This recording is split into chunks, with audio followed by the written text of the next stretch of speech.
নমস্কাৰ প্ৰতিদিন টাইমৰ সমূহ দৰ্শকক স্বাগতম জনাইছো আৰম্ভ কৰিছো আমাৰ আজিৰ অনুষ্ঠান অভিমত ৰাজ্যত যেহেতু সুধাকণ্ঠ ডক্টৰ ভূপেন হাজৰিকাৰ জন্ম শতবাৰ্ষিকী চলি আছে আৰু ভূপেনদাৰ প্ৰতি সন্মান জনাই সুধাকণ্ঠৰ এই জন্ম শতবাৰ্ষিকীৰ লগত সংগতি ৰাখি আজি ষ্টুডিঅ'ত আমি এনেকুৱা এগৰাকী ব্যক্তিক অতিথি কৰিছো ভূপেন হাজৰিকাৰ লগত খুব ওচৰৰ পৰা এটা সময়ত সান্নিধ্য লাভ কৰা ভূপেন হাজৰিকাৰ জীৱনৰ বিভিন্ন কৰ্মৰাজিৰ লগত তেখেত জড়িত হৈ পৰা আৰু ভূপেন হাজৰিকাৰ ইণ্টাৰনেশ্যনেল যিটো ফাউণ্ডেশ্যন আছে তাৰো তেখেত বৰ্তমান সচিব প্ৰধান হিচাপে দায়িত্ব গ্ৰহণ কৰি থকা সেই ব্যক্তিগৰাকীৰ লগত কিছু কথা পাতিম কিছু গীত শুনিম আৰু ভূপেন হাজৰিকাৰ জীৱনৰ আধাৰত দিলীপ কুমাৰ দত্তই ৰচনা কৰা ভূপেন হাজৰিকাৰ সামগ্ৰিক গীতি সাহিত্যৰ সন্দৰ্ভত জীৱন পৰিক্ৰমাৰ সন্দৰ্ভত যিখন বিশেষ গ্ৰন্থ প্ৰস্তুত কৰিছিল সেই গ্ৰন্থখনৰ লগতো এইগৰাকী ব্যক্তি জড়িত আছিল ভূপেন হাজৰিকাৰ জীৱনৰ আধাৰত তেখেতে নিজেও আনকি এখন গ্ৰন্থ প্ৰস্তুত কৰিছিল ভূপেন হাজৰিকাৰ গীত বিভিন্ন ইংৰাজীলৈ বিভিন্ন সময়ত অনুবাদ কৰাৰ কামৰ লগত তেখেত জড়িত হৈ আছিল আনকি ভূপেনদাৰ গীত বিদেশী ভাষাটো তেখেতে গাই ভূপেনদাৰ গীত প্ৰচাৰ আৰু প্ৰসাৰত বিগত সময়ছোৱাত এটা বিশেষ ভূমিকা গ্ৰহণ কৰি আছে সেইগৰাকী যোৰহাটৰ ৰঞ্জন কুমাৰ দত্তক আজিৰ অভিমতৰ আমি অতিথি কৰিছোঁ কিছু কথা পাতিম আৰু কিছু গীত শুনিম আপোনালোককো শুনাম মই দত্ত ডাঙৰীয়া আপোনাক অনুষ্ঠানলৈ স্বাগতম জনাইছোঁ ধন্যবাদ নমস্কাৰ মই কৈছোঁৱেই যে ভূপেনদাৰ যিহেতু জন্ম শতবাৰ্ষিকী ৰাজ্যত আৰু এনেকুৱা সময়ত আপোনাক আজি আমি অতিথি কৰিছোঁ ভূপেনদাৰ সন্দৰ্ভত কিছু কথা পাতিবৰ কাৰণে অকল যে কথাই পাতিম তেনেকুৱাও নহয় দুই এটা আপোনাৰ পৰা গীতো শুনিম এটা গীতেৰে অনুষ্ঠানটো আৰম্ভ কৰি লওঁ নেকি বাৰু আমি ভাল হ'ব এটা গীতেৰে আমি আৰম্ভ কৰোঁ বাৰু তাৰপিছত আমি কথা পাতিম আপোনাৰ নিজৰ ভূপেনদাৰ যিটো মানে পচন্দৰ গীতেৰে আপুনি আৰম্ভ কৰিব বিচাৰে আপোনাৰ নিজৰ স্বাধীনতা আপুনি কৰিব পাৰে নিশ্চয় মই ভাবিছোঁ তোমাৰ দেখো নাম পত্ৰ লেখা এটা মোৰ খুব প্ৰিয় গীত ভূপেনদাৰ প্ৰিয় গীত আছিলে সেইটোৱে অনুষ্ঠানটো আৰম্ভ কৰোঁ একদম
আপুনি ভূপেন হাজৰিকাৰ মই আৰম্ভণিতেই কৈছোঁ যে আপুনি সান্নিধ্য পোৱা এগৰাকী ব্যক্তি আৰু ভূপেন দাৰ গীতক লৈ আপুনি কাম কৰা মানুহ। দিলীপ কুমাৰ দত্তই ভূপেন হাজৰিকাৰ গীত আৰু জীৱনৰথ যিখন কিতাপ লিখিছে, আপুনি তাৰ 5টা সংস্কৰণৰ লগত জড়িত হৈ আছিল। তাৰ পৰৱৰ্তী সময়ত আকৌ দিলীপ কুমাৰ দত্তৰ জীৱন আৰু কৃতিক লৈও এখন গ্ৰন্থ কৰিছিল, সম্পাদনা কৰিছে। তাৰ বাহিৰেও আপুনি ভূপেন হাজৰিকাৰ দেৱক লৈও আপুনি গ্ৰন্থ এখন কৰিছিলোঁ, অপৰূপ সৃষ্টিৰ ৰূপকাৰ বুলি 2024 চনত কৰিছিলোঁ। হয়, প্ৰবন্ধ সংকলন। মই যি ধৰণে ভূপেন হাজৰিকাক জানিছিলোঁ বা মই আৱিষ্কাৰ কৰিছোঁ, সেইজন ভূপেন হাজৰিকাক মই লিপিবদ্ধ কৰিছোঁ। মই সেই কথাটোকে এতিয়া আপোনাক ক'ব বিচাৰোঁ যে আপুনি যিজন ভূপেন হাজৰিকাক জানিছিল, আজি এই জন্ম শতবাৰ্ষিকীৰ যেতিয়া আমাৰ ৰাজ্যখনত এটা পৰিৱেশ, ৰজাঘৰ প্ৰজাঘৰ সকলোৰে মানে উদযাপন কৰিবলৈ প্ৰস্তুতি চলাইছে যিহেতু, গতিকে আপোনাক মই সোধোঁ যে ভূপেন হাজৰিকাক আপুনি যিমান দূৰ জানিছিল, যিখিনি বুজিছিল, সান্নিধ্য পোৱা ব্যক্তিজন হিচাপে একেবাৰে থুলমূলভাৱে যদি মই আৰম্ভণিতে অকণমান ব্যাখ্যা কৰিবলৈ কওঁ, আপুনি কোনকেইটা কথা ক'ব? ভূপেন দাৰ সান্নিধ্য মই খুব ভালদৰে পাইছোঁ। বহুত দীঘলীয়া সময়ৰ কাৰণে নহয় অৱশ্যে। 1992 চনত প্ৰথম তেখেতক লগ পালোঁ। তাৰ আগতে জগন্নাথ বৰুৱা মহাবিদ্যালয়ৰ সোণালী জয়ন্তীলৈ তেখেত আহিছিলে, তাত খুব কম সময়ৰ কাৰণে পালোঁ। তাৰ কিছুদিনৰ আগতে ভূপেন্দ্ৰ সংগীতটো ঘোষণা হৈছে, ৰাইজে গ্ৰহণ কৰিছে, প্ৰস্তাৱ লোৱা হৈছে 81 চনৰ 20 জুনত। তেতিয়া আমাৰ ভূপেন দাৰ গীতৰ প্ৰতি এটা নতুন দৃষ্টিভংগী আৰম্ভ হৈছে, কাৰণ আমি তেতিয়া কলেজত পঢ়ি আছোঁ যে ভূপেন্দ্ৰ সংগীত বুলি ক'লে আমি কি বুজোঁ, তো জানিব মন গ'ল। তেতিয়া এই গোটেই প্ৰক্ৰিয়াটোৰ লগত যিজন ব্যক্তি জড়িত আছিলে, যোৰহাটৰ বিভূষণ বৰুৱাদেৱ, তেখেত প্ৰয়াত এতিয়া, তেখেতক খুব ওচৰৰ পৰা লগ পালোঁ। আৰু ভূপেন হাজৰিকাৰ সাক্ষাতত যেতিয়া ভূপেন্দ্ৰ সংগীতটো প্ৰতিষ্ঠাৰ বাবে প্ৰস্তাৱ আগবঢ়োৱা হ'ল, সেইদিনা দুটি ভূপেন্দ্ৰ সংগীত পৰিৱেশন কৰিছিলে জুনিয়ৰ ভূপেন হাজৰিকা বুলি খ্যাত জ্যোতিৰ্ময় দেৱনাথে। তেখেতকো মই লগ পালোঁ। তেখেতসকলৰ পৰা মই জানিব খুজিলোঁ যে ভূপেন্দ্ৰ সংগীতনো কি, কোনকেইটা বস্তুক আচলতে বেছি গুৰুত্ব দিয়া হৈছে। মই লাহে লাহে গম পালোঁ যে ভূপেন হাজৰিকাই গোৱা প্ৰতিটো গীতেই ভূপেন্দ্ৰ সংগীত নহয়।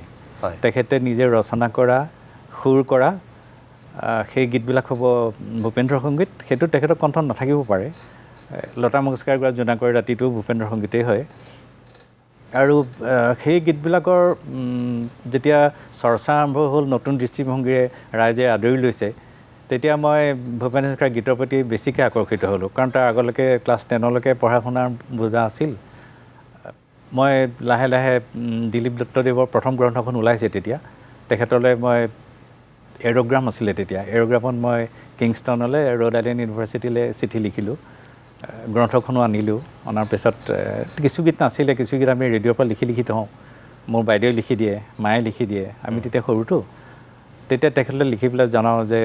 এইবিলাক গীতটো দাদা নাই, মোৰ লগত আছে, আপুনি কিয় নিদিলে? তেতিয়া তেখেতে ক'লে যে চিঠিয়ে লিখিছে যে তুমি যোৰহাটলৈ আহা, মোৰ কাম আছে, ময়ো আহি আছোঁ, তেতিয়া আমি কথা পাতিম। কিছুমান অসুবিধা আছিল, তেতিয়া প্ৰযুক্তিবিদ্যা ইমান উন্নত নাছিলেতো। লাহে লাহে তেখেতে অ'ৰটোৰ পৰা বুটলি পেলাই ৰেকৰ্ডবিলাকো বেয়া হৈ গৈছিলে। তেতিয়া সেই কামটোৰ লগত মই জড়িত হৈ পৰিলোঁ। মোৰ লগত থকা গীতবিলাক তেখেতক দিওঁ, তেখেতে চিঠি লিখি থাকে, মই চিঠিৰে জনাওঁ, গীতবিলাক দিওঁ। তাত কিছু গীত ধৰক তেখেতৰ লগত নাছিল, কিছু গীতৰ হয়তো শব্দটো আমি শুনাৰ দৰে তেখেতে লিপিবদ্ধ কৰিব পৰা নাছিল গ্ৰন্থখনত। তেতিয়া তেখেতে ক'লে, নহয় ছাৰ, এই গ্ৰন্থখনৰ কাম মই কৰিব লাগিব, কাৰণ এইটো এটা মোৰ জীৱনৰ এটা ডাঙৰ ব্ৰত হিচাপে লৈছোঁ, তুমি মোৰ লগত থাকা। তেতিয়া যোৰহাটলৈ তেতিয়া যিমানবাৰেই আহে মোক লগ ধৰে, আৰু মোৰ ঘৰলৈ মই গাড়ী লৈ আনোঁ তেখেতক। আনি ৰাতি ৰাতি 11-12 বজালৈকে আমি দুই বহি পুৰণি কেছেট বা ৰেকৰ্ডৰ পৰা গানবিলাক তেখেতৰ লেপটপলৈ ট্ৰান্সফাৰ কৰোঁ। আৰু সেইবিলাক তেখেতে লৈ যায়গৈ আমেৰিকালৈ। 3 মাহ বা 4 মাহৰ মূৰত তেখেত পুনৰ আহে, লিপিবদ্ধ কৰি আহে, আৰু পৰৱৰ্তী সংস্কৰণত তেখেতে সেইবিলাক সংযুক্ত কৰে। এনেকৈ 6ষ্ঠ সংস্কৰণটো 2014 চনত ওলাইছে। তেতিয়ালৈকে মই জড়িত হ'লোঁ। আৰু ভূপেন দাক মই 92, 93, 94 তিনিটা বছৰ খুব ভালদৰে পালোঁ ওচৰৰ পৰা। ভূপেন দাৰ পৰাও কিছু কথা তেখেতৰ গীতৰ বিষয়ে জনাৰ সৌভাগ্য হ'ল, ভূপেন্দ্ৰ সংগীতৰ আলোচনা হ'ল। এই যে ভূপেন্দ্ৰ সংগীত আৰু আপুনি কৈছে, আৰু ভূপেন্দ্ৰ সংগীত হিচাপে যিটো প্ৰতিযোগিতা, প্ৰথম যিসকলে আয়োজন কৰিছিল, আপুনি চাগে গম পায়, হয়, বিভূষণ বৰুৱাদেৱে মই কৈছোঁ আপোনাক অশোক বৰদলৈ আছিলে তেনেকৈ কেইবাজন ব্যক্তি আছিলে তেখেতসকলে মূল ব্যক্তি আছিলে তেখেতসকলে আয়োজন কৰিছিলে আৰু এজন ব্যক্তি আছিলে কিন্তু জিতেন শইকীয়া জিতেন শইকীয়াৰ উপৰিও থানেশ্বৰ কুমাৰ বুলি এজন হয় পলাশবাৰীত আছিলে প্ৰথম যোৰহাটত হ'ল তাৰপিছত দ্বিতীয়বাৰ তেখেতসকলে পলাশবাৰীত কৰিলে থানেশ্বৰ কুমাৰ আছিলে আৰু ভূপেন দা নিজে তালৈ গৈছিলেও এই প্ৰতিযোগিতাত তেখেত উপস্থিতো আছিলে তেখেতে নিজৰ গীতৰ বিশ্লেষণো কৰিছিলে এনেকৈ লাহে লাহে সমগ্ৰ অসমতে ভূপেন্দ্ৰ সংগীতটো আদৰি ল'লে ভূপেন হাজৰিকাক কিন্তু প্ৰথম মানে ভূপেন্দ্ৰ সংগীত হিচাপে গীতখিনি কৰিব লাগে বুলি প্ৰস্তাৱ দিয়া মানুহজন থানেশ্বৰ কুমাৰ আছিলে নেকি বাৰু নহয় বিভূষণ বৰুৱাই আছিলে 1981 চনৰ 20 জুনৰ দিনা সেইদিনা বিষ্ণুৰাভা সংগীত আছিলে বিষ্ণুৰাভা দিৱস আছিলে বিষ্ণুৰাভা বিষ্ণুজ্যোতি সংগীত মহাবিদ্যালয় আছিলে প্ৰথমে পিছৰ মহাবিদ্যালয় হ'ল এখন যোৰহাটত প্ৰতিষ্ঠা হৈছিলে আৰু সেইদিনা বিষ্ণুৰাভা দিৱসটো উদযাপন কৰাৰ কথা আছিলে আৰু ভূপেন দা সেইদিনা অহাৰ কথা নাছিলে হঠাতে তেখেতে সেই ASTCৰ ৰঙাবাছত আহিলে লগত নিৰুজ চৌধুৰীক লৈ পেলাই অহাৰ পিছত বিভূষণ বৰুৱাই কাৰোবাক আগবঢ়াবলৈ গৈছিলে যাওঁতে ভূপেন দাক লগ পাই পেলাই তেখেতৰ ঘৰতে প্ৰায় থাকে যিহেতু আদৰি আনিলে অনাৰ পিছত হঠাৎ বিভূষণ বৰুৱাৰ দেউতাকে এটা কথা ক'লে কিছুদিন আগতে ক'লে সেইদিনা নহয় অৱশ্যে যে ৰেকৰ্ডবিলাক মোৰ ৰেকৰ্ডবোৰ ভালদৰে ৰাখিবি মোৰ ৰবীন্দ্ৰ সংগীতৰ ৰেকৰ্ডবোৰ ভালদৰে ৰাখিবি তহঁতি ভূপেন্দ্ৰ সংগীতৰ কি কৰ কৰি থাক এইটো তেওঁৰ দেউতাকে কোৱা কথা তেতিয়া বিভূষণ বৰুৱাদেৱে কাৰোবাৰ লগত আলোচনা কৰিলে সংগীতজ্ঞ কেইজনমান আছিলে প্ৰমোদ দাস আছিলে আৰু ব্ৰহ্ম বুলি এজন ছাৰ আছিলে প্ৰদীপ ব্ৰহ্ম ছাৰ সংগীতজ্ঞ আলোচনা কৰিলে তাৰপিছত সুমন্ত চলিহাই সেই সভাখনতে ভূপেন দাৰ উপস্থিতিতে প্ৰস্তাৱটো প্ৰথম উত্থাপন কৰিলে আৰু তাতে গৃহীতও হৈছে এইটো থানেশ্বৰ কুমাৰে তাৰ পিছতে কৰিছে প্ৰথমটো যোৰহাটতে হৈছে 81 চনৰ 20 জুন এইটো অকণমান মানুহে কণ্ট্ৰভাৰ্চি চলি আছিলে কিন্তু আমি যিমান পাৰোঁ লেখা মেলাৰ জৰিয়তে এইটো ক্লিয়াৰ কৰি দিব বিচাৰিছোঁ কৰি আছোঁ লিখি আছোঁ অটত সেই আৰু তাৰপিছত গ্ৰহণ কৰিলে ৰাইজে মানে মাজতে সেইটোক লৈ মই অকণমান এটা দ্বিমত দেখিছোঁ হয় হয় হয় কিছুমানে কৈছিল যে নহয় প্ৰথম ভূপেন্দ্ৰ সংগীত প্ৰতিযোগিতাও আয়োজন কৰা মানে স্থানো হৈছে পলাশবাৰী আৰু সেই ব্যক্তিজন আছিল থানেশ্বৰ কুমাৰ আৰু য'ত ভূপেন হাজৰিকা নিজে গৈ উপস্থিত আছিল মানে ভূপেন্দ্ৰ সংগীত হিচাপে সেইটোৱেই প্ৰথম অনুষ্ঠান আছিল বোলে য'ত সেই প্ৰগ্ৰেমটো অনুষ্ঠিত হৈছিল আৰু আন একাংশই আপুনি কোৱাৰ ধৰণে আপুনি এইটো আচলতে ক্লিয়াৰ ভূপেন দা নিজে কৰি গৈছে তেখেতৰ ৰচনাৱলী পঢ়িলে গম পোৱা যায় পৃষ্ঠা নম্বৰটো মোৰ মনত নাই ভূপেন দা নিজে এই কথাটো লিখি গৈছে যে মই ভাবিছিলোঁ প্ৰথমে পলাশবাৰীত থানেশ্বৰ কুমাৰে কৰিছিলে কিন্তু পিছত মই গম পালোঁ নহয় বিভূষণ বৰুৱাহঁতে লনি বুলি কয় লনিহঁতে যোৰহাটৰ প্ৰথম আৰম্ভ কৰিছিল এইটো ঠাই লিপিবদ্ধ কৰি গৈছে তো সেইটো কণ্ট্ৰভাৰ্চি মই ভাবোঁ থাকিব নালাগে নাই ঠিকে আছে বাৰু মই সেইটো কাৰণে আপোনাক কৈ ল'লোঁ এতিয়া মোক এইটো কথা কওক আপুনি যে জ্যোতিপ্ৰসাদৰ গীতবিলাকক আমি জ্যোতি সংগীত বুলি কওঁ বিষ্ণুৰাভাৰ গীতবিলাকক আমি বিষ্ণু সংগীত বুলিয়ে কওঁ বিষ্ণু সংগীত বা ভুলকৈ বহুতে ৰাভা সংগীত বুলি কৈছিলে কিন্তু সেইটো হ'বতো নালাগে ৰাভা সংগীত আচলতে নহয় সেইখিনি যিহেতু বিষ্ণু সংগীত বা বিষ্ণুৰাভাৰ গীত এনেকৈ কয় এতিয়া চাবলৈ গ'লে জুবিনৰ গীতবিলাকক জুবিনৰ গীত হিচাপে কৈছে মানুহে জুবিনৰ গান জুবিনৰ গীত বা জুবিনৰ গান এনেকৈ কয় ভূপেন হাজৰিকাৰ ক্ষেত্ৰত ভূপেন্দ্ৰ সংগীত কিয় হ'ল নাই ভূপেন দাৰ এইটো একাডেমিক তেওঁৰ যিবিলাক ডকুমেণ্টছ সেইবিলাক চালে মানে গম পোৱা যায় তেওঁৰ নামটো আছিলে ভূপেন্দ্ৰ কুমাৰ হাজৰিকা সেইটোৱে তেখেতৰ PhD যিখন চাৰ্টিফিকেট আছে তাতো ভূপেন্দ্ৰ কুমাৰ হাজৰিকাই আছে ভূপেনটো তেখেতৰ মৰমতে মতা নাম জ্যোতিপ্ৰসাদে বা বিষ্ণুৰাভাই ক'লে ভূপেন তেনেকৈ ভূপেনটো বেছি জনপ্ৰিয় হ'ল কিন্তু আচলতে তেখেতৰ কাগজী পত্ৰ ভূপেন্দ্ৰই আছে সেইকাৰণে মই কেইবাজন ব্যক্তিক এই কথাটো আগতে সুধিছোঁ আপুনি কোৱাটোও কয় আৰু আন একাংশই এইটো কথা কয় যে যিহেতু তাৰ আগত ৰবীন্দ্ৰ সংগীতটো খুব মানে প্ৰচলিত হ'ল গতিকে বাংলাত যিহেতু ৰবীন্দ্ৰ সংগীত জনপ্ৰিয় তেতিয়ালৈকে আমাৰ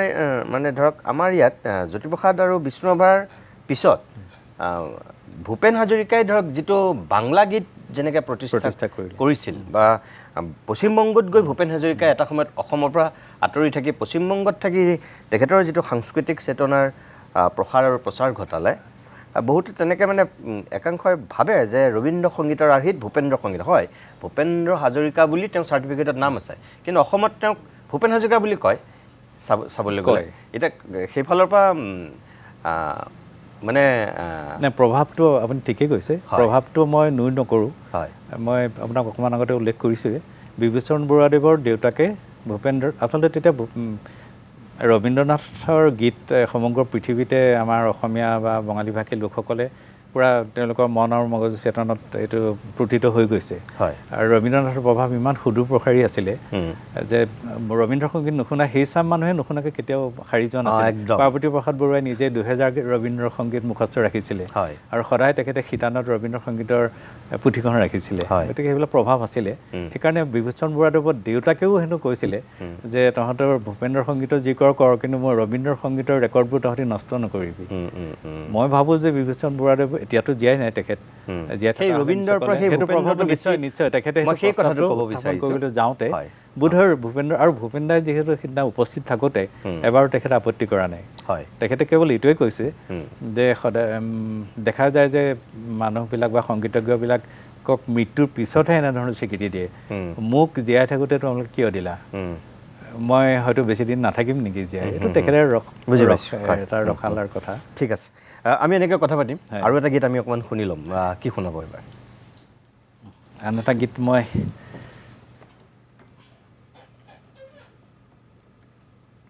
ভূপেন দাৰ আচলতে প্ৰতিটো গীতে মোৰ ভালেই লাগে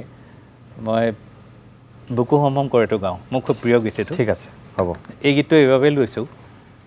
ভূপেন দাৰ গীতবিলাকত আমাৰ লোকসংগীত আছে ভাৰতীয় ৰাগ ৰাগিনীও আছে এইটো ৰাগ সংগীতৰ প্ৰভাৱ আছে মই সেইটো অকণমান কৈ পেলাই মই গীতটো গাওঁ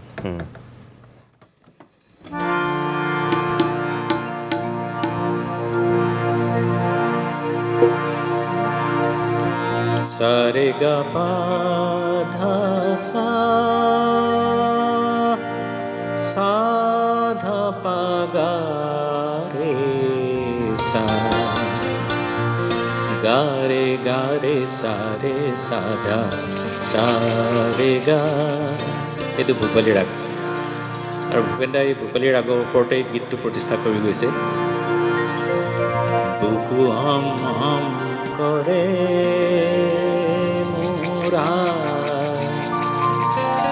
কোনে নিদ্রা রে মোরা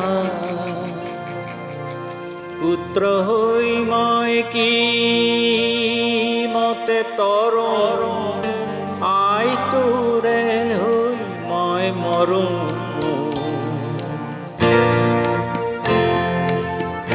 বুকু হম হম করে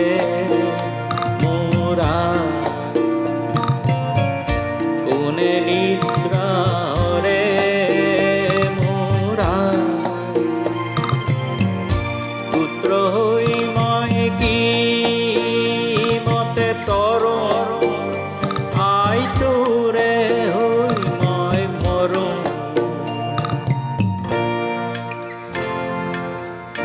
বুকু হম হম করে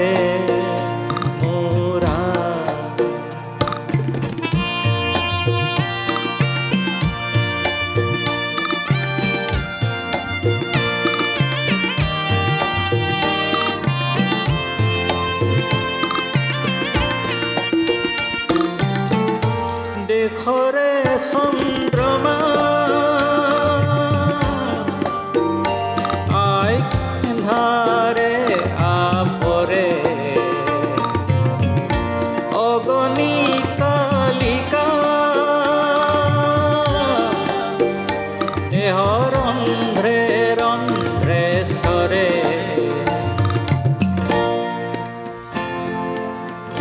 বুকু হম করে মোরা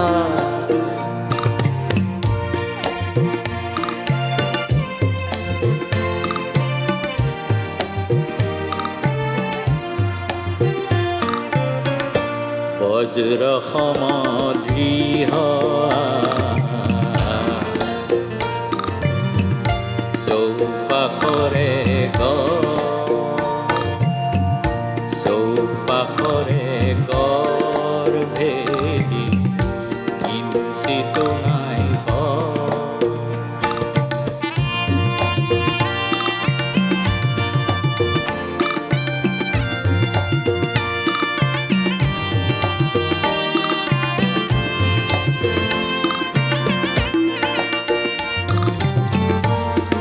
আছিল সান্তনা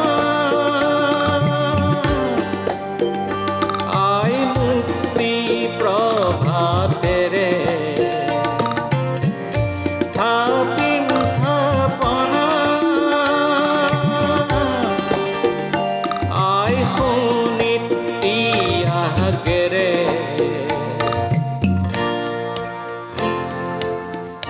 दिल हम करे घबराए धन धम धम करे कर जा एक बूंद कभी पानी की मोरे आँखियों से बरसाए उसको हम करे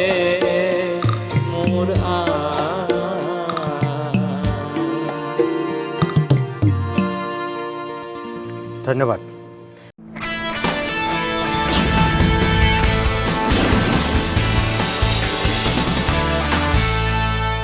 ইতিমধ্যে আপোনালোকে গমেই পাইছে আজি এগৰাকী বিশেষ ব্যক্তিক আমি অতিথি কৰিছোঁ। ভূপেনদাৰ সান্নিধ্য পোৱা যিসকল অসম সন্তান এতিয়াও অসমখনত আছে, গুৱাহাটীত থকাসকলক আপোনালোকে প্ৰায়ে অসমৰ প্ৰত্যেকটো টেলিভিশ্যনতেই দেখে, কিন্তু গুৱাহাটীৰ বাহিৰেও অসমৰ বিভিন্ন প্ৰান্তত এনেকুৱা একাংশ ব্যক্তি এতিয়াও আছে যিসকলে নীৰৱে নিৰলে ভূপেনদাৰ সৃষ্টিৰাজিক ধৰি ৰাখিছে। ভূপেনদাৰ সান্নিধ্যৰ সেই ৰুমাল যি উমাল অনুভূতি সেইখিনিক তেওঁলোকে সযতনে ৰাখি নিজাৰ শক্তি সামৰ্থ্যৰ ভিতৰত কিছু কাম কৰি আগুৱাই লৈ গৈ আছে, প্ৰচাৰ আৰু প্ৰসাৰ ঘটাইছে, কিন্তু তেওঁলোকে কোনো প্ৰচাৰ পোৱা নাই, নিজে নীৰৱে নিৰলে সেই কাম কৰি আছে। সেইসকল ব্যক্তিৰ ভিতৰত আজি ষ্টুডিঅ'ৰ অতিথিগৰাকীও তেনেকুৱা এজন ব্যক্তি। ৰঞ্জন কুমাৰ দত্ত যোৰহাটৰ ব্যক্তি, কিন্তু তেখেতেও ভূপেনদাৰ সন্দৰ্ভত কিছু ভাল কাম কৰি আছে, আৰু সেইকাৰণে শতবাৰ্ষিকীৰ এই মুহূৰ্তত আমি তেখেতকো আজিৰ ষ্টুডিঅ'ৰ অতিথি কৰিছোঁ। মই দত্ত ডাঙৰ আকৌ মই আপোনাৰ কাষলৈ আহিছোঁ। আপুনি ভূপেনদাৰ ইণ্টাৰনেশ্যনেল ফাউণ্ডেশ্যনৰ ভূপেন হাজৰিকা ইণ্টাৰনেশ্যনেল ফাউণ্ডেশ্যনৰ আপুনি যিহেতু সচিব হৈ আছে, ভূপেন হাজৰিকাৰ সৃষ্টিৰাজিক আন্তঃৰাষ্ট্ৰীয় পৰ্যায়লৈ নিবৰ কাৰণে বিভিন্ন সময়ত বিভিন্ন পদক্ষেপ লোৱাৰ কথা কোৱা হয়, বিভিন্ন ব্যক্তিৰ মুখত আমি শুনো। এতিয়াও ধৰক যিখন এই শতবাৰ্ষিকী চৰকাৰে উদযাপন কৰিবৰ কাৰণে যিখন কমিটি গঠন কৰিছিল,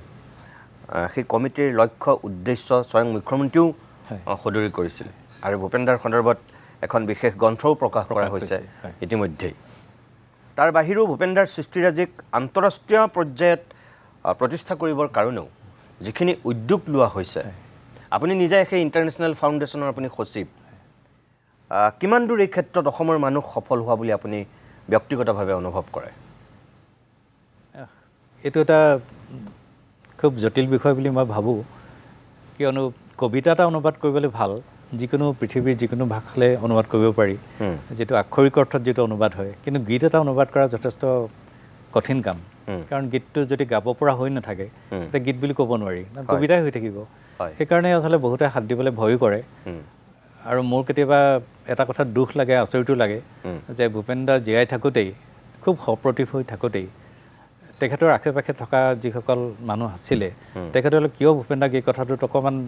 জোৰ দি নিদিলে যে আপুনি জীয়াই থাকোঁতেই এনে কিছু মানুহৰ হতুৱাই এই কামটো কৰাওক,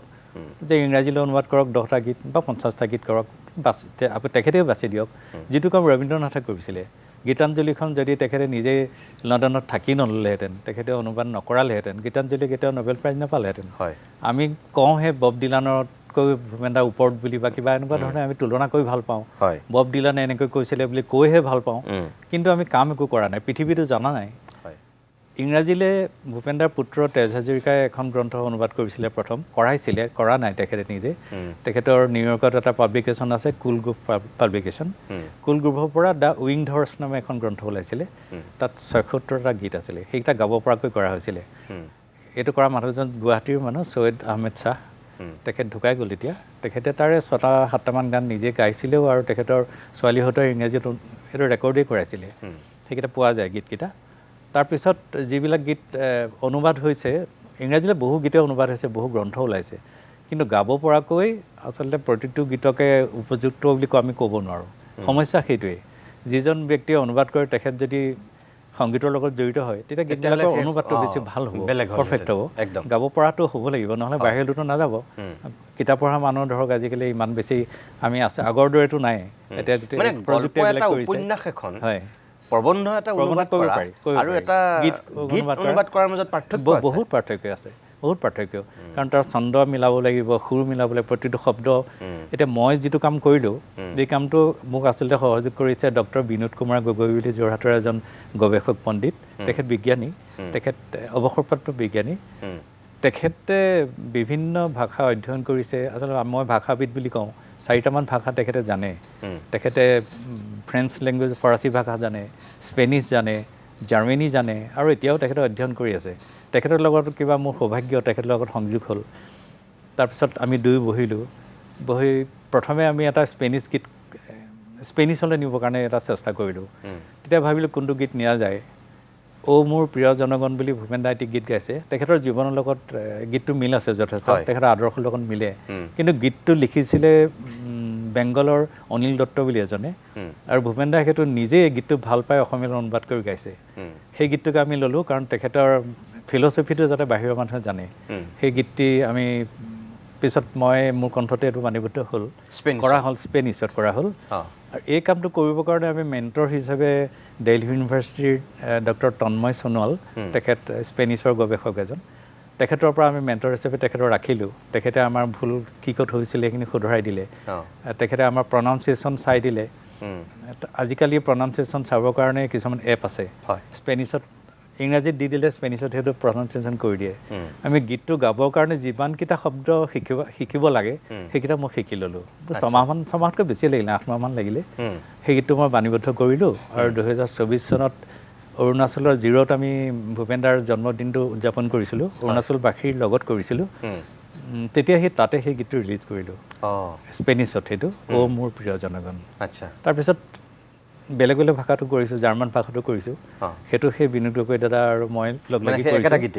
একেটা গীত নহয় ইয়াত জাৰ্মানলৈ কৰিছোঁ মানুহে মানুহৰ বাবে গীতটো মানে ভূপেন দাৰ ফিলচফিটো যাতে বাহিৰৰ মানুহে জানে আমাৰ লক্ষ্যটো সেইটো উদ্দেশ্যটো সেইটো কৰিলোঁ সেইটো আমি কৰিলোঁ আমি এই মুহূৰ্তত স্পেনিছ বা জাৰ্মানলৈ অনুবাদ কৰা মোৰ প্ৰিয় জনগণ বা মানুহে মানুহৰ বাবে যিকোনো এটা গীত আমি শুনিব পাৰোঁ নেকি আপুনি যিহেতু গাইছে নিশ্চয় মই শুনাব পাৰোঁ ঠিক আছে মানুহে মানুহৰ বাবে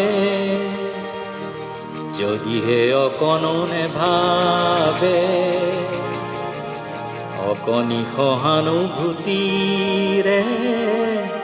ভাবিব কোনে নকোৱা সমনীয়া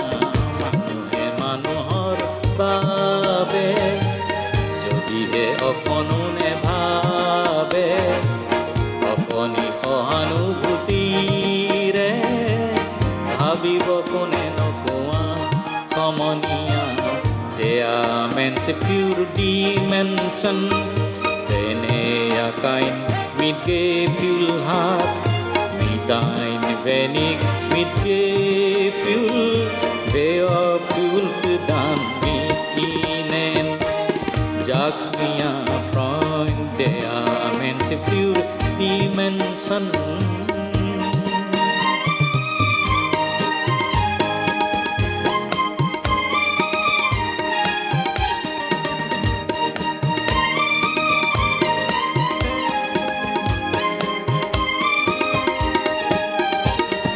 Wenn der Mensch den Menschen verkauft,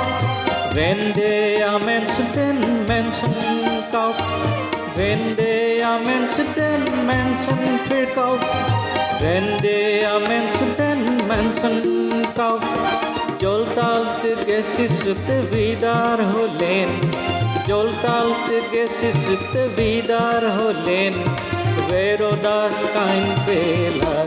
sag's mir Freund, der Mensch für die Menschen, wenn kein Mitgefühl hat, Nicht ein wenig mit Gefühl, erfüllte dann mit ihnen. Sag's mir, Freund, der Mensch für die Menschen.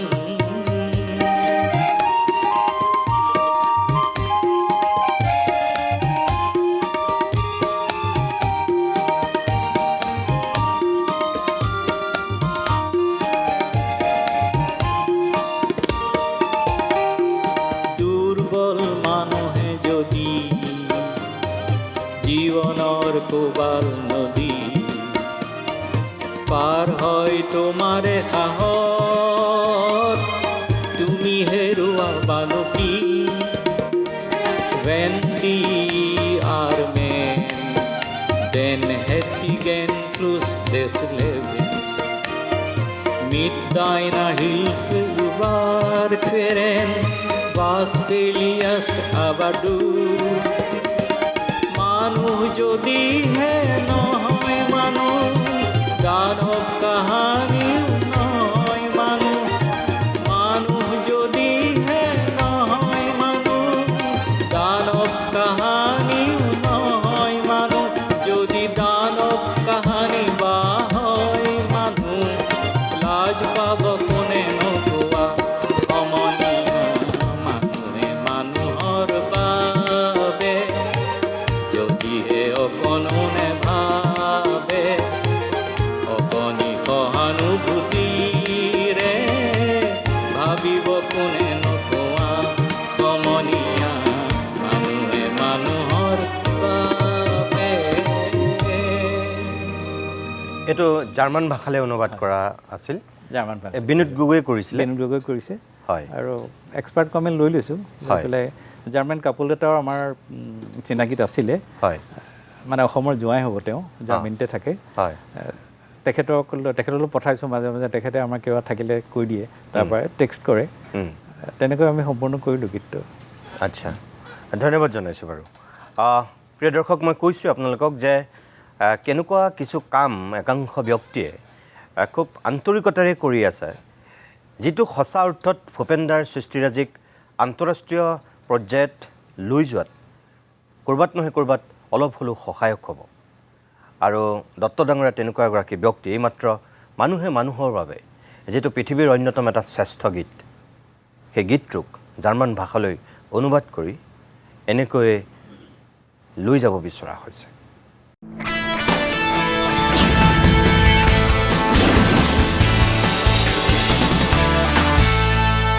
আজিৰ অভিমতৰ পৰৱৰ্তী অংশলৈ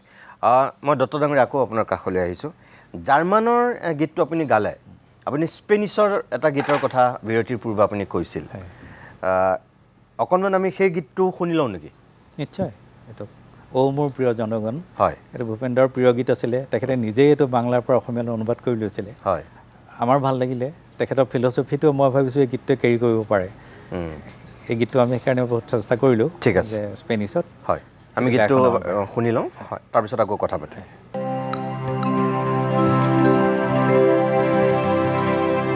ও মোৰ প্ৰিয় জনগণ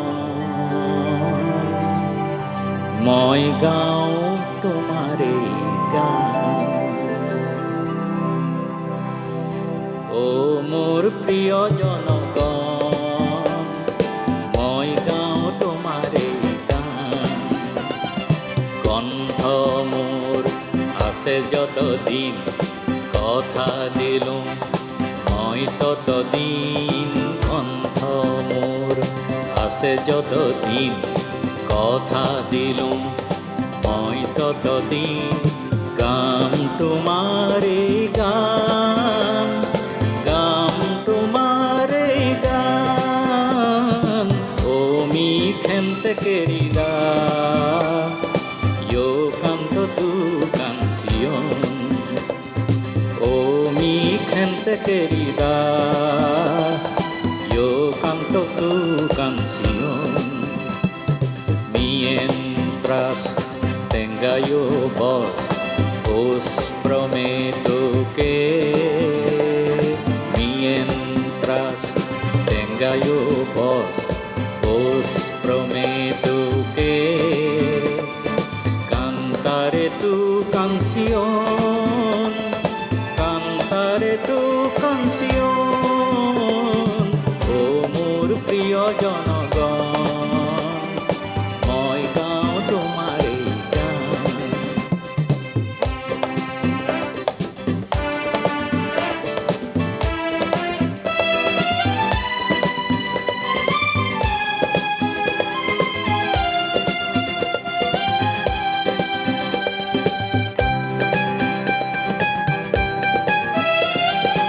En la tristeza profunda, para consolaros un poco, en la tristeza profunda, para consolaros un poco, que mi canción sea el elixir de la vida. Deja que termine la decepción, oh মোৰ প্ৰিয় জনগণ, মই গাওঁ তোমাৰে গান।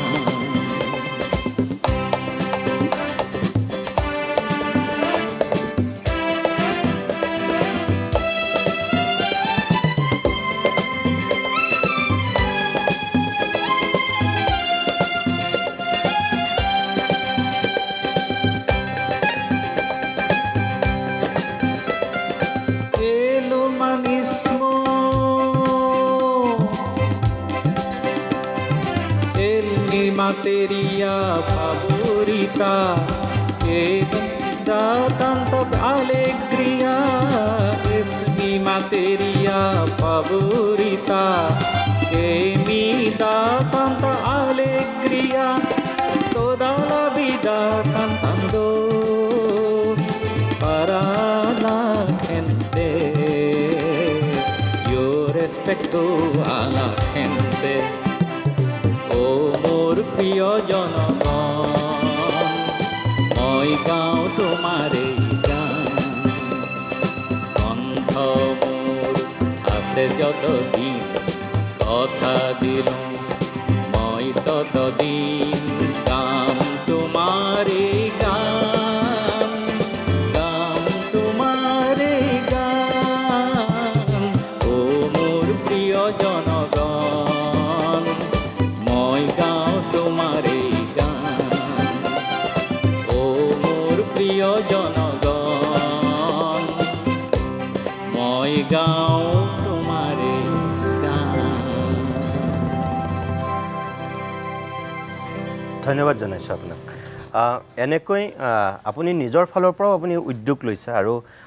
Bhupen Hazarika international ফাউণ্ডেশ্যনৰ ফালৰ পৰাও আপোনালোকে দুই এক তেনেকুৱা কাম কৰিছে। মোৰ আপোনাক আৰু এটা কথা এই মুহূৰ্তত সুধিব মন গৈছে, ধৰক ভূপেন হাজৰিকাৰ যিসকল সমসাময়িক শিল্পী ভাৰতবৰ্ষত সেই সময়ত উজলিছিল, ভূপেন দা লাহে লাহে যেতিয়া উজলিছিল, সেই গোটেই শিল্পীসকলৰ ভিতৰত ভূপেন হাজৰিকাই একমাত্ৰ শিল্পী, গোটেই মই ভাবোঁ অসমৰ ভিতৰত নহয় গোটেই ভাৰতবৰ্ষৰ ভিতৰত প্ৰগতিশীল চিন্তাধাৰাৰে লৈ গৈ সকলোতে ইমান বেছি বিচৰণ কৰিছিল সংগীতেৰে যে সঁচা অৰ্থত তেওঁ অসমীয়া জাতীয়তাবাদৰ পৰা গৈ একদম যিটো বিশ্বমানৱৰ মানে যিটো দৰ্শন, কল্যাণ আৰু যিটো সংগীতৰ মানে বিশ্বমুখী যাত্ৰা, সেইটোক ভূপেন হাজৰিকাই বৰ বেলেগ ধৰণে প্ৰতিষ্ঠা কৰিছে। বাকীসকল গীতিকাৰে যে কৰা নাই মই সেইটো কথা নকওঁ, কিন্তু ভূপেন হাজৰিকা অকল গীতিকাৰ নাছিল, তেখেত যেনেকৈ গীতিকাৰ আছিল তেনেকৈ তেওঁ সুৰকাৰ আছিল, তেওঁ তেনেকৈ গায়ক আছিল, তেওঁ সংগীত পৰিচালক আছিল, তেওঁ বোলছবি পৰিচালক আছিল। সামগ্ৰিকভাৱে সংগীতৰ প্ৰত্যেকটো ঢাপত তেওঁ নিজৰ আধিপত্যটো তেওঁ বিস্তাৰ কৰিছিল, প্ৰমাণ কৰিছিল। সেইটো কোনেও কৰিব পৰা নাছিল। কোনোবা এগৰাকী যদি ধৰক এতিয়া বাকীসকলৰ আমি স্বনামধন্য শিল্পীসকলৰ অৱদান আমি কেতিয়াও অস্বীকাৰ নকৰোঁ। কিশোৰ কুমাৰ, মহম্মদ ৰফি এনেকৈ যদি আমি চাওঁ গুলজাৰলৈকে, তেখেতসকলৰ অৱদানো চিৰস্মৰণীয়। কিন্তু ভূপেন হাজৰিকাৰ যিটো মানে প্ৰভাৱ, সামগ্ৰিক যিটো তেখেতৰ দখল হয়নে, সেইটো আনতকৈ বেলেগ, পৃথক আছিল। আপুনি তেখেতক সেই দিশেৰে কেনেকৈ চাই আৰু আপোনাৰ বিশ্লেষণটো কেনেকুৱা সেইজন ভূপেন হাজৰিকাক লৈ? নাই, ভূপেনদাৰ মানে জীৱন জিজ্ঞাসাটো আছিলে সাংঘাতিক। মই তেখেতৰ বিষয়ে প্ৰায়ে অধ্যয়ন কৰি থাকোঁ আৰু এনেকুৱা এটাও দিন চাগে যোৱা নাই যিদিনা মই ভূপেনদাৰ কথা ভবা নাই। কিয়নো মই এতিয়া এখন গ্ৰন্থ কাম কৰি আছোঁ, 3টা ভাষাত ভূপেন্দ্ৰৰ সংগীতখিনি প্ৰকাশ হৈ ওলাব। 3টা ভাষাত, অসমীয়া, বাংলা আৰু হিন্দী। এইটো কাম মই কৰি আছোঁ এতিয়া একেলগে একেখন গ্ৰন্থতে থাকিব। প্ৰায় 700 পৃষ্ঠাৰ গ্ৰন্থ হ'ব, একত্ৰ সংকলন হ'ব। এইটো অসম সাহিত্য সভাৰ প্ৰকাশ কৰিব। এই কামবিলাক কৰি আছোঁ মানে সেই ভূপেনদাজনক মই আচলতে নিতৌ আৱিষ্কাৰ কৰিছোঁ। মই আগৰ যিমানবিলাক গ্ৰন্থ ওলালে, ইভিন দিলীপদাৰ যিখন গ্ৰন্থ, সেইখনতো তেখেতে 6টা সংস্কৰণ উলিয়ালে যদিও এতিয়াও কিছু খেলি মেলি থাকি গ'ল। সেইখিনি তেখেতটো নোহোৱা হৈ গ'ল। তেখেত শেষৰবাৰ আহোঁতে আমি দুয়ো আলোচনা কৰিছিলোঁ যে পৰৱৰ্তী সংস্কৰণটোতে আৰু এইবিলাক খেলি মেলি নাথাকে। মানে কিছুমান ভূপেন্দ্ৰৰ সংগীত নহয়, ভূপেন্দ্ৰৰ গানেই নহয়, অনুবাদ কৰাকৈ তেনেকুৱা সোমালে। সেইবিলাক আমি এতিয়া দূৰ কৰি পেলাই এখন গ্ৰন্থ কৰি পেলাই মই প্ৰতিষ্ঠা কৰিবলৈ গৈ আছোঁ। মই চেষ্টা কৰিছোঁ, এইটো মোৰ একক প্ৰচেষ্টা। মই নাজানো কিমান সফল হওঁ, ৰাইজে আদৰিও ল'ব লাগিব। কিন্তু সেই ভূপেন হাজৰিকাজনৰ জীৱন জিজ্ঞাসাটো দেখিয়ে মোৰ এই কামবিলাক কৰিবলৈ মোৰ ধাউতিটো জমিলে। তেখেতে ধৰক যেতিয়া নিউয়ৰ্কলৈ গ'ল,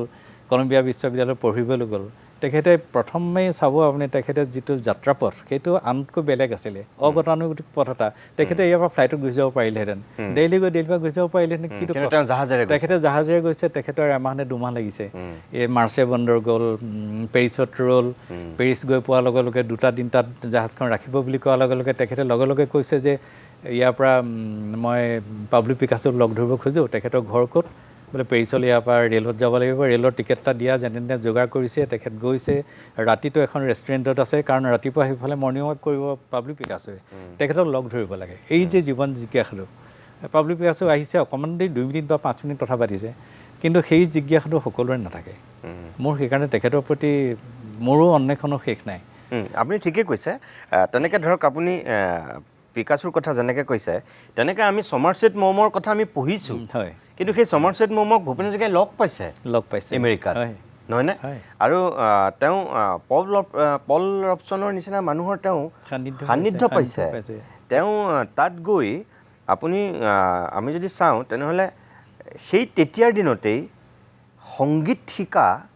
আৰু আৰ্ট শিকা, যিটো কলাৰ প্ৰতি যিটো মানুহৰ যিটো ধাউতি, সেইটো কিন্তু মানে এই জিনিয়াছ ব্যক্তিৰ ক্ষেত্ৰতহে চাগে প্ৰযোজ্য হয়। আমাৰ ইয়াত ধৰক আমাৰ বিষ্ণুৰাভাৰ কথা মই ক'ব পাৰোঁ দেই। বিষ্ণুৰাভাতেও তেনেকুৱা এজন ব্যক্তি আছিলে, যি গীত লিখেও, সুৰ কৰে, অভিনয়ো কৰে, পৰিৱেশনো কৰে, চিত্ৰও তেখেতে চিত্ৰকলাটো খুব পাৰগত আছিলে। শংকৰদেৱক তেখেতে আঁকিছিলে, সকলোৱে জানে। এনে এজন মানে মাল্টি টেলেণ্টেড যিটো আমি কওঁ, তেনে এজন ব্যক্তি মই ভাবিছোঁ সান্নিধ্যই ভূপেনক বহুত প্ৰভাৱিত কৰিলে। পল ৰবচনক পোৱাৰ পিছত মোৰ এটা কথা বহুত আচৰিতেই লাগে। তেখেতে পঢ়ি আছিলে 1952 চনত কলম্বিয়াৰ পৰা উভতি আহিছে। পল ৰবচনক তেখেতে গৈ প্ৰথম বছৰতে পাইছে, 48ত গৈছে, গৈ পাইছে, তেখেতৰ গীত শুনিছে বা কিবা। তেখেতে ৰাতি যিখন স্কুল আছিলে Jefferson institute of social science, তাত ৰবাৰ্ট ফ্ৰষ্টে স্পাৰ্টাকাছ লিখিছিলে, তেখেত বিশ্ববিখ্যাত। তেখেতে সংগীত আৰু সাহিত্য পঢ়ায়, সংগীত আৰু জীৱন পঢ়ায় পল ৰবচনে। তেওঁলোকৰ পৰা শিকা গীতবিলাক বা সেই দৰ্শনবিলাক বা চিন্তা বা প্ৰগতিবাদী যিটো চিন্তা, সেই চিন্তাটো তেখেতে তাতে ধাৰণ কৰি আহিলে। আৰু তাৰ পৰা অহাৰ পিছত ঠিক 10 বছৰ পিছত তেখেতে অল্ড মেন ৰিভাৰটোৰ আদৰ্শত বা সেইটোৰ প্ৰভাৱত বিস্তীৰ্ণ পাৰটো লিখিছে। এই 10টা বছৰত আজিৰ দিনত পেন ড্ৰাইভত আমি গান এটা লৈ যাওঁ, আজিৰ দিনত আপুনি মোবাইলতে গান এটা পঠিয়াই দিব পাৰোঁ বা ৰাখি থ'ব পাৰোঁ। তেতিয়া দিনত একো সুবিধা নাছিলে। তেখেতৰ মন মগজুত এটা গীতে কিমান বেছি প্ৰতিক্ৰিয়া সৃষ্টি কৰিব পাৰে, কিমান প্ৰভাৱ পেলাব পাৰে, এইবিলাক কথা ভাবিলে মোক খুব আচৰিত লাগে। একদম সঁচা। আৰু এটা গীত আমি অকণমান শুনি লওঁ নেকি বাৰু? নিশ্চয়। কি শুনাব এইবাৰ? এইবাৰ মই নিয়ৰৰ ফুলটোকে শুনাওঁ। এইটো খুব প্ৰিয় গীত মোৰ। হয়, গাওক।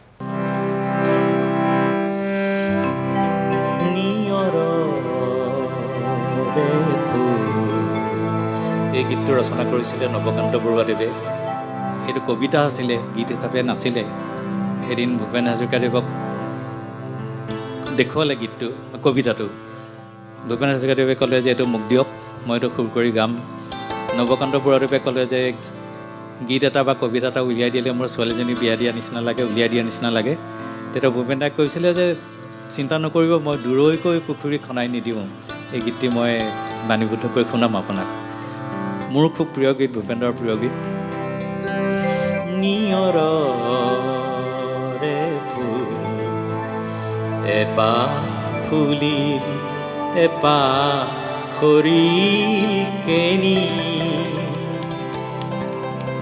নিয়ৰৰে ফুল এপাহ ফুলিল এপাহ সৰিল কেনি যেনি যায় কলাকাৰ যেনি যায় কলাকাৰ মেঘ কাগজতে নেদেখা ৰেখা টানি নিয়ৰৰে ফুল এবাৰ ফুলি এবাৰ সৰি কেনি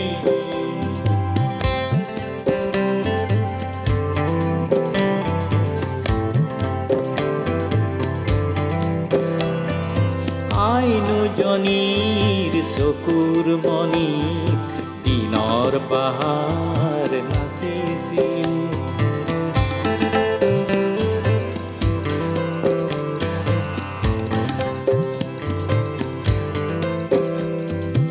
আইনুজনীৰ চকুৰ মণিত দিনৰ পাহাৰ নাচিছিল সেই পাহাৰে ৰাতিৰ মায়া আকাশ হৈ পৰিছিল অন্ধকাৰৰ এটোপাল মম গান হৈ সৰি পৰিছিল শব্দময়ী পৰীৰ ৰাণী শব্দময়ী পৰীৰ ৰাণী উৰি আহিছিল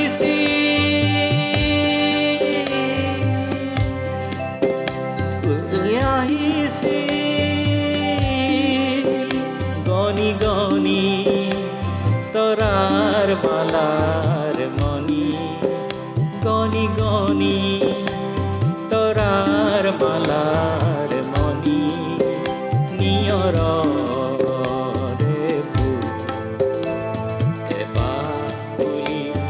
এপাহ সৰি কেনি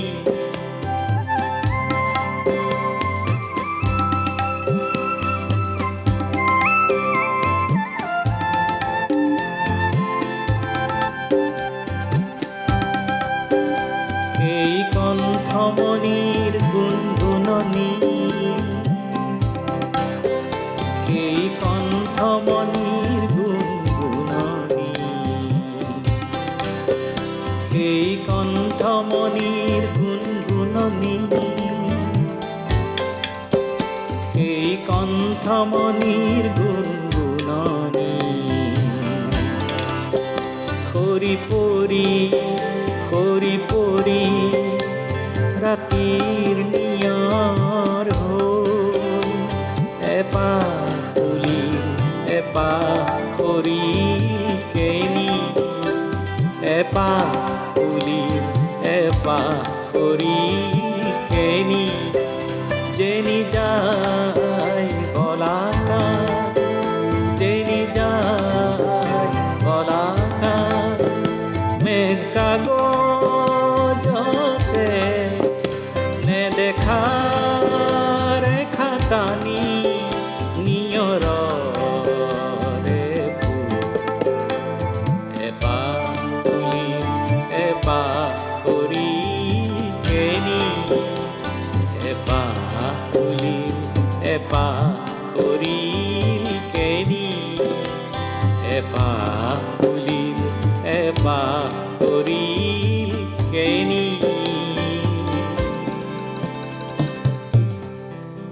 ধন্যবাদ।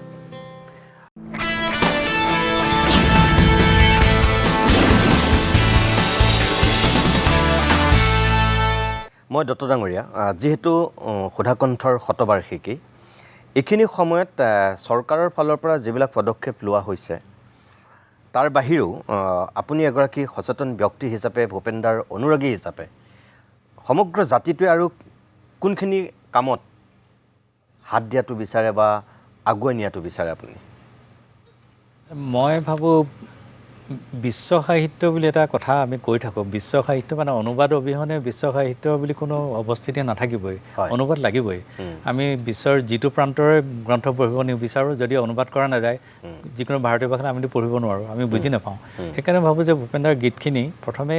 খুব ভাল মানুহৰ হতুৱাই অনুবাদ কৰাব লাগে গাব পৰাকৈ কৰাব লাগে ভাল শিল্পীৰ হতুৱাই বাণীবদ্ধ কৰাব লাগে প্ৰয়োজন হ'লে আমি যিটো কৰিছোঁ এতিয়া মই আপোনাক জাৰ্মান আৰু স্পেনিছত শুনালোঁ সেই ট্ৰেকবিলাক মই এতিয়া অনলাইন এভেইলেবল কৰি দিম কোনোবা জাৰ্মান যুৱক এজনে বা যুৱতীয়ে যদি গাব বিচাৰে সেই ট্ৰেকটো এভেইলেবল থাকিব তেওঁলোকে গালেই হ'ল তেতিয়াহে তেওঁলোকে আদৰি ল'ব আপোন বুলি ভাবিব বা তাৰ ফিল'চফিটো জানিব এইটো মই ভাবিছোঁ গুৰুত্ব দিব লাগে এইটো মই চৰকাৰকো প্ৰস্তাৱ ৰাখিছিলোঁ কাৰণ মই কৰ্ণধাৰ কমিটিৰ এজন সদস্য হৈ আছোঁ মই প্ৰথম সভাখনতে এইটো প্ৰস্তাৱ ৰাখিছিলোঁ চৰকাৰে এখন গ্ৰন্থ উলিয়াইছে বাৰু ইতিমধ্যে এইটো ক্ষেত্ৰত কি কৰে মই পৰৱৰ্তী সময়ত নাজানো যদি এইটো গ্ৰহণ কৰে মই খুব ভাল পাম এই শতবাৰ্ষিকী সময়তে যদি সেই কামখিনি কৰা নহয় হয় তেতিয়াহ'লে আকৌ স্থিমিত হৈ যাব এটা আমি বিচাৰি আছোঁ হয় আৰু আমি ফাউণ্ডেশ্যনৰ ফালৰ পৰা আমাৰ ফাউণ্ডেশ্যনত যথেষ্ট ভাল ভাল শিল্পী আছে জয়ন্তনাথ আছে তেখেত সুৰকাৰ বোলছবি পৰিচালক সকলোৱে জানে তাৰ উপৰিও বহু শিল্পী আছে যিসকলে আমাক অনবৰতে সহযোগ কৰি আছে আমি 2015 চনৰ পৰা যোৰহাটৰ যিমানখিনি বিদ্যালয় মহাবিদ্যালয় আছে তেওঁলোকৰ ওচৰলৈ গৈ নিজেই এঘণ্টা সময় বিচাৰোঁ আৰু এঘণ্টা সময়ত 2টা বা 3টা গীত তেওঁলোকক কেতিয়াবা 1.5 ঘণ্টাও হয় তেওঁলোকক আমি নিজাকৈ বিনামূলীয়াকৈ শিকাই আছোঁ এইটোতো আমাৰ এটা পৰম্পৰা চলি আছে 2015 চনৰ পৰা কৰি আছোঁ মই ভাবিছোঁ ছাত্ৰ ছাত্ৰীক আকৰ্ষিত কৰিবৰ কাৰণে নতুন প্ৰজন্মক এনেকুৱা ধৰণৰ কাম কৰিব লাগিব আমিয়ে যে কৰিব লাগিব এনেকুৱা কথা নাই সংগীত যেনেকৈ আছে ভূপেন্দ্ৰ মেল আপোনালোকে আৰম্ভ কৰিছিলে ভূপেন্দ্ৰ মেল কৰিছোঁ আৰু ভূপেন্দ্ৰ মেলটো কৰিছোঁ হয় আৰু মোৰ মানে ক'বলৈ ভাল লাগে ভূপেন্দ্ৰ মেলটো মই 2024 চনৰ 3 নৱেম্বৰ দিনা আমাৰ ঘৰতে মোৰ চোতালতে কৰিছোঁ আৰম্ভ মই কিয় কৰিছোঁ মই এইখিনি অকণমান আপোনাক কথা এটা ক'লে ভাল লাগিব 2024 চনত যেতিয়া 8 ছেপ্টেম্বৰত আমি ভূপেন্দ্ৰৰ জন্ম দিৱসটো জিৰ'ত উদযাপন কৰিছিলোঁ তাৰ Apatani women's association of zero' আৱাজ বুলি কয় তেওঁলোকৰ লগত আমি কৰিলোঁ তাৰ বহু মানুহ হ'ল আমি ভাবিছিলোঁ 200 বা 300 চেয়াৰ গোটাইছিলোঁ কিন্তু শেষত 500মান মানুহ হ'ল চেয়াৰ আকৌ আনিব লগা হ'ল ভূপেন্দ্ৰক ইমান ভাল পায় অনুষ্ঠান যেতিয়া শেষ হ'ল উভতি আহোঁতে এটা কেঁকুৰিত আমি অকণমান ৰৈছিলোঁ কিছুমান মানুহ বহি থকা দেখিলোঁ তেওঁলোকে শাক পাচলি বিক্ৰী কৰিছে পাহাৰীয়া মই এনেই ভাবিলোঁ বাকীবিলাকে ফটো চটো লৈছে মই ভাবিলোঁ যে তেওঁলোকৰ লগত এনেই কথা পাতোঁ মই ক'লোঁ যে তহঁতি এই মেৰা ধৰম মেৰী মা চিনেমাখন চাইছনে তেতিয়া কৈছে বহুত সৰুতে চাইছিলোঁ এইটো অলপ মনত আছে মই বোলো এইখন কোনে কৰিছিলে জানানে এইটো ভূপেন হাজৰিকাই কৰিছিলে ভূপেন হাজৰিকাইটো জানোতো এইটো মেৰা ধৰম মেৰী মা কৰিছে তেওঁলোকৰ ভাষাত কৈছে মই বোলো সেইটো তেওঁ আছিলে অসমৰ মানুহ আৰু আমাৰ অসমত মই তেতিয়া উপলব্ধি কৰিছোঁ যে আমাৰ জ্যোতিপ্ৰসাদ আমাৰ কাৰণে জ্যোতিপ্ৰসাদ যেনেকুৱা তেওঁলোকৰ কাৰণে ভূপেন হাজৰিকা তেনেকুৱা সেই বস্তু বিক্ৰী কৰা মানুহগৰাকীও মনত ৰাখিছে তেওঁক তেতিয়া মই কৈছোঁ যে তেওঁৰ গান তোমালোকে শুনিছানে তেতিয়া কৈছে অলপতে আহিছিলে নহয় গাইছিলে শুনি গৈছোঁ কেতিয়াবাই ভূপেন দা ঢুকালে তেওঁলোকে সেই খবৰটো ৰখা নাই কিন্তু ভূপেন হাজৰিকাজনক তেওঁলোকৰ মন মগজুত জীয়াই ৰাখিছে তেতিয়া মই ভাবিলোঁ যে এই সৰ্বসাধাৰণ মানুহে ঢুকি পাব পৰাকৈ এটা অনুষ্ঠান কৰিলে 50-60 হাজাৰ 1 লাখ টকা খৰচ হয় সৰ্বসাধাৰণ মানুহৰ মাজলৈ ভূপেন দাক কেনেকৈ নিব পাৰি আজি ৰিক্সাৱালা এজনে বা ঠেলাৱালা এজনে ভূপেন দাৰ মানুহৰ বাবে গীতটো গাই ভাল পায় গুণগুণো আমি শুনোৱেই কেতিয়াবা বিকলাংগ মানুহসকলে তেখেতসকলে মাইক্ৰফোনটো লৈ পেলাই মানুহৰ বাবে গাই আছে ৰেলত গ'লে কলকাতালৈ যাওঁতে কেতিয়াবা দেখিছোঁ যে মানুহজনীয়ে গাই আছে তেতিয়াহ'লে আমি সেই সাধাৰণ মানুহৰ ওচৰলৈ নিবৰ বাবে কিবা এটা চিন্তা কৰোঁ তেতিয়া মোৰ পৰিয়ালৰ বাইদেউ ভণ্টিৰ লগত কথা পাতিলোঁ আৰু মোৰ বাইদেউসকল দুয়ো ডাঙৰ বাইদেউ শিক্ষয়িত্ৰী আছিলে আৰু মোৰ দ্বিতীয় বাইদেউ ধেমাজি কলেজৰ অৱসৰপ্ৰাপ্ত অধ্যাপক আছিলে মুৰব্বী অধ্যাপক অসমীয়াৰ মোৰ ভণ্টিও সোণাৰী মহাবিদ্যালয়ৰ অধ্যাপক হৈ আছে অসমীয়া বিভাগৰ মুৰব্বী হৈ আছে তেওঁলোকৰ লগত আলোচনা কৰিলোঁ যে আমি কিবা এটা পৰিয়ালৰ ফালৰ পৰা কৰোঁ দে ৰাইজকতো কৈ থাকিলে মই দেখিছোঁ কোৱাহে হয় এইটো বস্তু মই যিমান চিৰিয়াছলি কওঁ তেওঁলোকে কিন্তু তেনেকৈ গ্ৰহণ নকৰে আমি কিবা এটা আৰম্ভ কৰি দিওঁ তেওঁলোকো আহিলে মোৰ চোতালতে চকী অলপ গোটালোঁ সৰুকৈ চাউন এটা গোটাই সেইদিনাই ভূপেন্দ্ৰ মেল বুলি এটা বস্তু জন্ম দিলোঁ যেনেকৈ পাৰ্বতী প্ৰসাদে কৰিছিলে জোনাকী মেল মোৰ আদৰ্শ কিন্তু সেই জোনাকী মেলেই আমি নামটো চিন্তা কৰিলোঁ যে আমি ভূপেন্দ্ৰ মেল কৰোঁ আৰু সৰ্বসাধাৰণে যাতে আঁকোৱালি ল'ব পাৰে বিনা খৰচতে কামটো হয় ভূপেন্দ্ৰক ভাল পোৱাখিনি তেওঁলোকে প্ৰকাশ কৰিব বিচাৰে আমি মঞ্চত যেতিয়া অনুষ্ঠান এটা কৰোঁ সেই সৰ্বসাধাৰণ মানুহে গীত এটা পৰিৱেশন কৰিব নোৱাৰে কথা ক'বলৈ সুযোগ নাপায় এই সুযোগটো যাতে তেওঁলোকে পায় ভূপেন্দ্ৰ মেল এতিয়া দেখিছোঁ অসমৰ বিভিন্ন ঠাইত হৈছে খুব বেছিকৈ নহ'লেও হৈছে আদৰি লৈছে নগাঁৱত হৈছে যোৰহাটত হৈছে দুলীয়াজানত হৈছে আপুনি যিহেতু এই ক্ষেত্ৰত মানে অন্যতম এগৰাকী উদ্যোগ লোৱা ব্যক্তি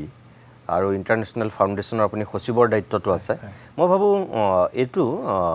আৰু অধিক প্ৰসাৰ আৰু প্ৰচাৰ কৰাৰ প্ৰয়োজন আছে আৰু আপোনালোকে চাগে মই ভাবোঁ ভূমিকা লোৱাটো উচিত কাৰণ ধৰক এতিয়াৰ প্ৰজন্মটোৱে ভূপেনদাৰ গীত কিমান শুনে বা ভূপেনদাৰ সন্দৰ্ভত কিমান জানে এইটো কিন্তু অলপ প্ৰশ্নবোধক চিন আছে হয়নে কাৰণ এতিয়াৰ চামৰ মাজত জুবিনৰ যিটো আধিপত্য খুবেই মানে তেওঁলোক প্ৰভাৱিত কিন্তু আমাৰ জেনেৰেশ্যনটোলৈকে আমি ভূপেন হাজৰিকাৰ গীতেৰে আমি প্ৰভাৱিত হৈছিলোঁ গতিকে তাৰপিছত আমি জুবিনৰ গীতৰ মাদকতাত আমি সোমাইছিলোঁ আমি দুয়োটাই পাইছোঁ তাৰমানে দুয়োটা সোৱাদ পাইছোঁ কিন্তু এতিয়াৰ একদম নতুন প্ৰজন্মটোৱে জুবিনৰ গীতৰ মাদকতাতহে তেওঁলোক বেছি মগ্ন গতিকে তেওঁলোককো কিন্তু ভূপেনদাৰ যিটো মানে দৰ্শন জীৱনবোধ ভূপেনদাৰ সাংগীতিক যিটো মাধুৰ্য সেইটো দিবৰ কাৰণে তেওঁলোকক গীতৰ প্ৰতি আকৃষ্ট কৰিবৰ কাৰণে চাগে ভূপেন্দ্ৰ মেলৰ নিচিনা অনুষ্ঠানে যথেষ্টখিনি মই ভাবোঁ সহায় কৰিব বুলি আমি বিশ্বাস কৰোঁ নিশ্চয় আমি যোৰহাটত এতিয়ালৈকে দুবাৰ অনুষ্ঠিত কৰিছোঁ হয় আৰু চাওঁ আৰু ক'ত কেনেকৈ পাৰি মই দেখিছোঁ ভূপেন্দ্ৰ সংগীতটো প্ৰতিষ্ঠা কৰিবলৈ যাওঁতেও বহু বিতৰ্ক হৈছিলে মই এতিয়া মনত পৰে মোক লনিদাই মানে বিভুদাই মোক কৈছিলে জানা নাই পেপাৰত এনেকৈ লিখিছে নহয় পেপাৰত এনেকৈ লিখিছে আনকি মই ভূপেন্দ্ৰ মেলটো যিদিনা আমি আৰম্ভ কৰিছোঁ সেইখিনি ভিডিঅ' বা অডিঅ' ক্লিপখিনি আমি ফেচবুকত আমাৰ এটা পেজ আছে ভূপেন হাজৰিকা ইণ্টাৰনেশ্যনেল ফাউণ্ডেশ্যন বুলি সেই পেজটো 5 বছৰমানে হ'ল 40,000মান আমাৰ সদস্য আছে তেওঁলোকে যথেষ্ট উপভোগ কৰে ভূপেন্দ্ৰৰ গীত তাত দিয়াৰ পিছত এজন যুৱকে মই শব্দটো এতিয়া নকওঁ তেওঁ কৈছে যে এটা নতুন মানে কৈ দিওঁ আৰু এটা নতুন ঢৌ আমি আৰম্ভ হ'ল এজন যুৱকে নৱপ্ৰজন্মৰ যুৱকে লিখিছে মইতো আচৰিত হৈ গ'লোঁ মই ভাবিছিলোঁ সকলো আদৰি এজনেহে কৰিছে কিন্তু মোৰ সাহস সেইটোৱে 99জনে কিন্তু কৰা নাই এজনেই কৰিছে এইটোতো হ'বই আৰু সমাজত এনেকুৱা মানুহ থাকিবই সেইটোৰ কাৰণে আপুনি থমকি ৰ'ব নেকি বা সেইটোৰ কাৰণে এজন তেনেকুৱা ব্যক্তিৰ কাৰণে আপুনি আপোনাৰ চিন্তাটোক যদি সঁচাই এটা আন্তৰিকতাপূৰ্ণ এটা ভাল মহৎ উদ্দেশ্য আগত ৰাখি আপুনি কামটো কৰিছে তেনেকুৱা দুই এক কোনোবা অপশক্তি থাকিব পাৰে সেইকাৰণে আপুনি মন বেয়া কৰি বা তেওঁলোকৰ কাৰণে আপুনি ৰৈ যাব সেইটো কেতিয়াও হ'ব নোৱাৰে হয়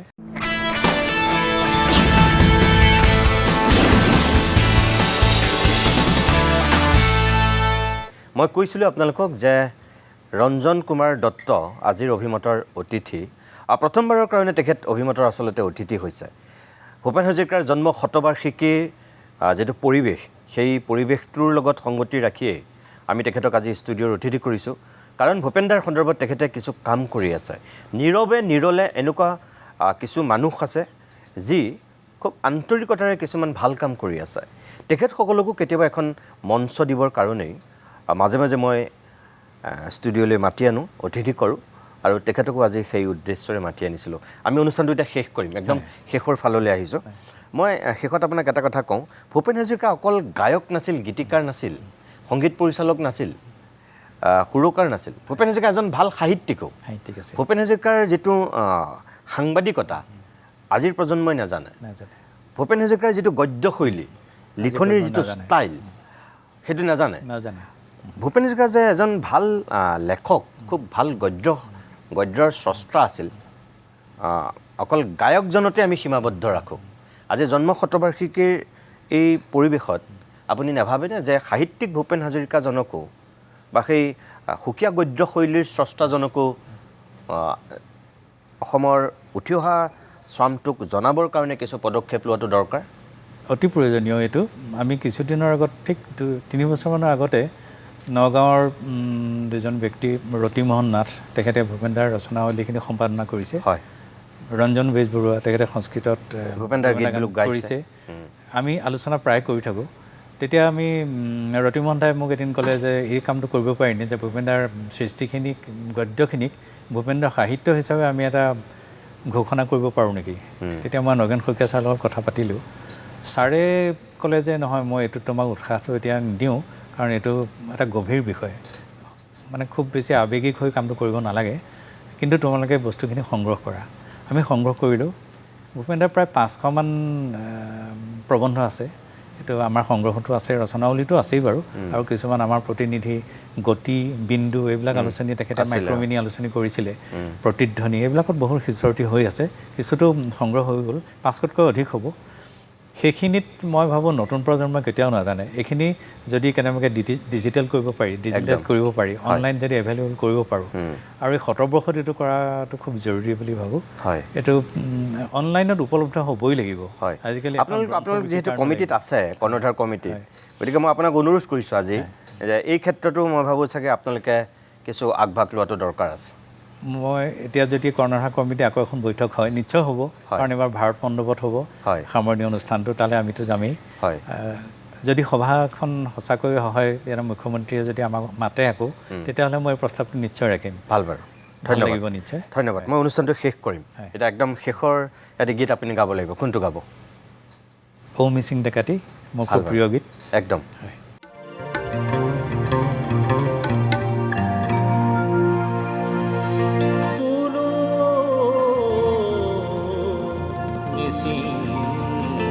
ডেকাতি বজালি যে পেঁপাতি, বজালি যে পেঁপাতি, সুৰেৰে সজালি দেখোঁ কিষাণ মুখৰ নিশাতি, বিহু গালক চলালি পেৰে ৰঙৰ চাদৰখন কিয়নো পিন্ধিলি,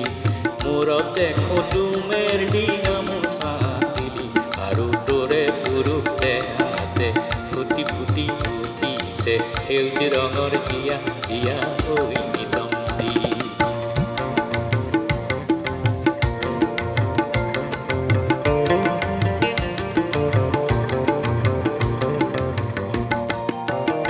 বোলো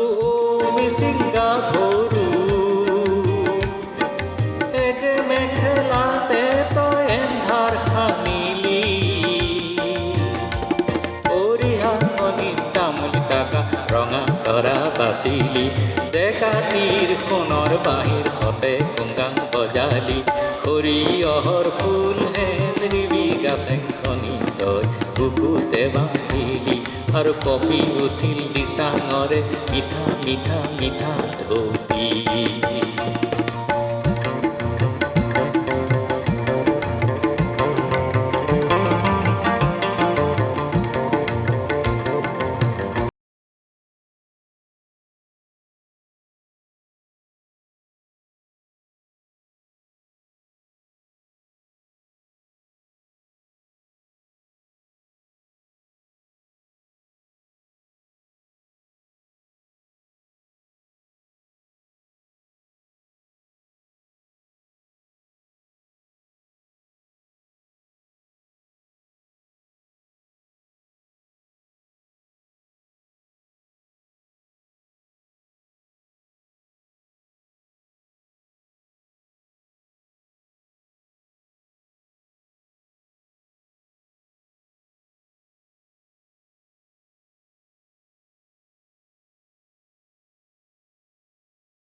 সুৰেৰে সজালি দেখোঁ কিষাণ মুখৰ নিশাতি,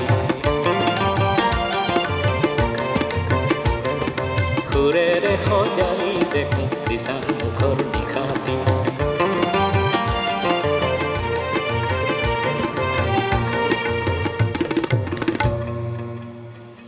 বহুত বহুত ধন্যবাদ। মই আচলতে আপোনাৰ লগত আৰু কিছু কথা পাতিবলৈ মন আছিল, আৰু কিছু গীত শুনিব পাৰিলোহেঁতেন, কিন্তু মোৰ সময় শেষ হৈছে। দুখিত, ভৱিষ্যতলৈ আপোনাক আকৌ কেতিয়াবা লগ পাম। যিখিনি কাম আপুনি কৰি আছে আন্তৰিকতাৰে ভূপেন দাক লৈ কৰি থাকক, ভগৱানে আপোনাক শক্তি দিয়ক, ভূপেন দাই দূৰৰ পৰা আপোনাক আশীৰ্বাদ দিয়ক, শুভেচ্ছা থাকিল। বহুত ধন্যবাদ। মোৰো আজি ইয়াত উপস্থিত হৈ খুব ভাল লাগিলে, মনৰ কথা কিছু কোৱাৰ সুযোগ পালোঁ, আৰু আপোনালোকৰ শুভকামনা থাকিলে নিশ্চয় আমি কামবিলাক আগুৱাই লৈ যাব পাৰিম। শতবৰ্ষত আমি যাতে তেখেতৰ অপূৰণ কামখিনি তেখেতে য'ত এৰি গৈছে তাৰ পৰা যাতে আমি আৰম্ভ কৰিবলৈ এটা শক্তি পাওঁ, ৰাইজৰ শুভকামনা লাভ কৰোঁ, সেইটো আমিও কামনা কৰোঁ। পুনৰ কেতিয়াবা লগ পোৱাৰ আশা ৰাখিছোঁ। ধন্যবাদ। বহুত ধন্যবাদ। প্ৰিয় দৰ্শক, ৰঞ্জন কুমাৰ দত্ত যোৰহাটৰ এগৰাকী ব্যক্তি। ভূপেনদাৰ গীতৰ নিজে চৰ্চা কৰে, নতুন প্ৰজন্মটোৰ মাজত শুদ্ধ ৰূপত তেখেতে বিলাবলৈ চেষ্টা কৰে। ভূপেনদাৰ গীতৰ কৰ্মশালাৰ পৰা আৰম্ভ কৰি ভূপেন্দ্ৰ মেললৈকে তেখেত সুকীয়া ৰূপত কিছু কামৰ লগত জড়িত হৈ আছে। তেনেকুৱা এগৰাকী ব্যক্তিক আজি আমি অভিমতৰ অতিথি কৰিছিলোঁ এই কাৰণেই যে ভূপেনদাৰ যিহেতু জন্ম শতবাৰ্ষিকী এতিয়া ৰাজ্যখনত চলি আছে। জন্ম শতবাৰ্ষিকী আৰম্ভ হোৱাৰ সময়ত আমি প্ৰতিদিন টাইমে এক সপ্তাহ ধৰি ধাৰাবাহিকভাৱে ভূপেনদাৰ বিভিন্ন সৃষ্টিৰাজিৰ সন্দৰ্ভত আপোনালোকৰ বাবে আমি এটা সুকীয়া সপ্তাহ লৈ আহিছিলোঁ ভূপেন্দ্ৰ সপ্তাহ হিচাপে। আৰু এতিয়া চাওঁতে চাওঁতে এই এবছৰীয়া যিটো জন্ম শতবাৰ্ষিকী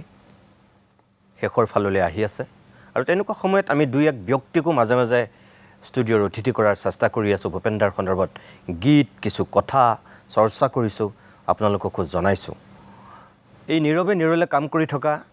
অসমৰ গুৱাহাটীৰ বাহিৰেও বিভিন্ন প্ৰান্তত সিঁচৰতি হৈ থকা এনেকুৱা কিছু ব্যক্তিক এখন মঞ্চ দিয়াটো খুবেই প্ৰয়োজন। কাৰণ তেওঁলোকে আন্তৰিকতাৰে কৰি থকা সেই কামখিনি অসমৰ মানুহে গম পাব লাগিব, নতুন প্ৰজন্মটোৱে জানিব লাগিব। আৰু আমাৰ আজিৰ অনুষ্ঠানটোৰো মূল লক্ষ্য আৰু উদ্দেশ্য সেয়াই আছিল। বাকী বিচাৰ আপোনালোকে কৰিব। আজিৰ অভিমত ইমানতেই সামৰণি মাৰিছোঁ। নমস্কাৰ।